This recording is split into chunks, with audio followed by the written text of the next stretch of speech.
बिस्मिल्लाहिर्रहमानिर्रहीम। अस्सलाम वालेकुम वरहमतुल्लाहि वबरकातुहू। मोहतरम नाज़रीन, आज की इस वीडियो में हम आपको एक ऐसी जड़ी बूटियों से तारुफ़ करवाएंगे जो हर इलाके में आम मिलने वाली है। ये नर्सरी पर अवेलेबल होती है और इसको आप ख़ुद भी उगा सकते हैं, उगाना भी आसान है। इसके फ़ायदे बताऊंगा, इसका नाम बताऊंगा, ये किस मर्ज़ के लिए है। पहले इसकी तस्वीर देख लें, ये आपके सामने है।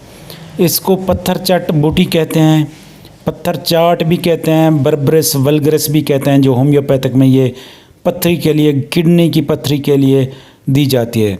इसके अलावा ये किडनी की पथरी चाहे जितना बड़ी हो, इसको ये रेज़ा करके रेत बना के ये निकाल फेंकती है।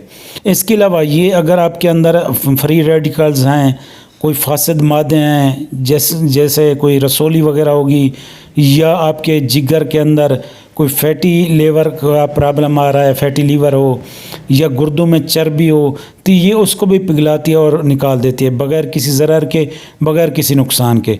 जिसमें कहीं कोई किसी किस्म का फोड़ा हो जो ना जा रहा हो किसी मेडिसन से, इसको आप इस्तेमाल करें। इंशाअल्लाह ताला इसके इस्तेमाल से बिल्कुल वो आपकी गिल्टी होगी, जो कैंसर की गिल्टी है वो भी ख़त्म हो जाएगी। इंशाअल्लाह किसी किस्म की गिल्टी हो वो ये ख़त्म हो जाती है। इसके अलावा ये ख़ास तौर पर ये पित्ते की पथरी और किडनी की पथरी के लिए है। इसमें दो किस्म की होती है, एक बड़े पत्ते वाली होती है जो ये आपको सामने नज़र आ रही है, दूसरी होती है छोटे पत्तों वाली। इसका खाने का तरीका भी आपको मैं बताता हूँ। जो तकरीबन 15 साल से ऊपर वाले ने खाना है और बच्चे इसको नहीं खा सकते। इसको खाने के लिए आपने ये जो पीले येलो कलर के पत्ते होते हैं नीचे वाले, ये एक पत्ता आपने सुबह नार मुँह इसको आपने साफ़ सुथरा करके खा लेना है। इसके बाद आधा घंटा आपने खाना नाश्ता नहीं करना, आधे घंटे के बाद आपने नाश्ता करना है। इसी तरीके से ही शाम को भी आपने इसी तरीके से एक पत्ता तोड़ लेना है। इसका जो पीले पत्ते होते हैं वो थोड़े खट्टे होते हैं, वही पथरी को फ़ायदा देते हैं। वो पथरी जो है ना बिल्कुल स्टोन जो है ना रेत की तरह बन कर निकल जाती है और इसका कोई दर्द नहीं होता, कोई साइड इफ़ेक्ट नहीं है, आपको पता भी नहीं चलेगा। किडनी बिल्कुल आपकी वर्क करने लग जाएगी, रंग साफ़ हो जाएगा और जो है ना किसी किस्म का कोई साइड इफ़ेक्ट भी नहीं है और रेत बनकर ये बिल्कुल पिघल कर निकल जाएगी। लेकिन इसको मुतवातर आपने इस्तेमाल करना है, सुबह शाम एक पत्ता सुबह एक शाम नहार मुँह में इस्तेमाल करना है, खाने से पहले इस्तेमाल करना है।